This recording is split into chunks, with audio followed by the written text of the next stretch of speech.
Did you notice today is the feast of one of our own, St. Elizabeth Ann Bailey Seton. We New Yorkers are proud of her. She was born in New York in 1774. She was a member of a very prominent New York family, Elizabeth Ann Bailey, the Bailey family.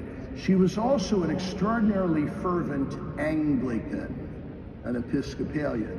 No surprise, we were still under England when she was born, and that was the state religion of England. In fact, her father, Andrew, was the pastor of the Anglican parish on Staten Island. That's how deep the Anglican Episcopalian faith was in Elizabeth Ann Seton. Now here's the story, listen close. She married another prominent gentleman by the name of William Seton. They had 5 kids, happy marriage, happy family. William was a rather prominent businessman, and in 1803 he said to his wife, "Hey, why don't you go with me? I have to go on a business trip, a cruise to Livorno," which the British called Leghorn, in Italy. It was an English port in occupied Italy. And she said, "Oh, I'd love that." So they went on the cruise, and on the cruise, her husband, William, came down with tuberculosis, and he died. And when they got to Italy, of course, because all the crew members were quarantined, they had to stay on the boat for a while. And then Elizabeth couldn't get a boat back home. So here she is in Italy, in Leghorn, in Livorno, all by herself, except for a beautiful Italian family called the Felicis. The Felicis, they were business partners of her husband, and they took her in. And she stayed with them for 2 or 3 months. She was very moved by their hospitality. She was very inspired by the compassion that they showed her at the death of her husband. But she was particularly powerfully moved by the depth of their Catholic faith, especially as she accompanied them every morning to Mass. And there at Mass, she didn't sit with them, she sat in the back, she's still an Anglican. And they went up in front, she would see them genuflect. She would see them pray so humbly and sincerely.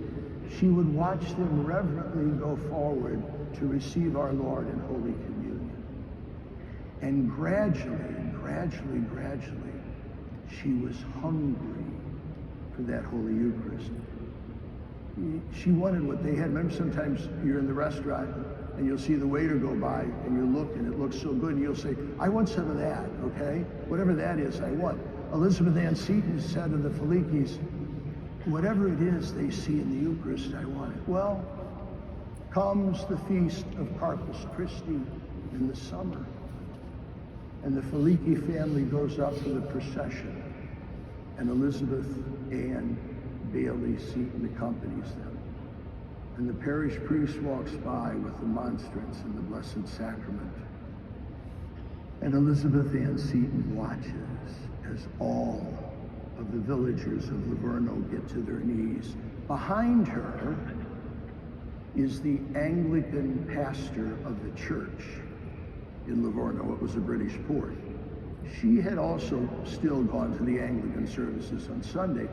And behind her was the Anglican pastor, and he snickered into her ear, "Elizabeth, these silly peasants believe that piece of bread is really and truly Jesus Christ." And deep in her heart and soul, Elizabeth Ann Seton said, "Uh-oh, so do I." When she went back to New York, she went to St. Peter's on Barclay Street. She was received in the Catholic faith. And I was there, folks, on September 14th, 1975, with 200,000 other people to hear Pope St. Paul VI say, "Elizabeth Ann Bailey Seton is a saint." Elizabeth Seton is a Catholic and a saint because she believed in the Most Holy Eucharist. She believed that the incarnation keeps going in the Most Holy Sacrament of the altar.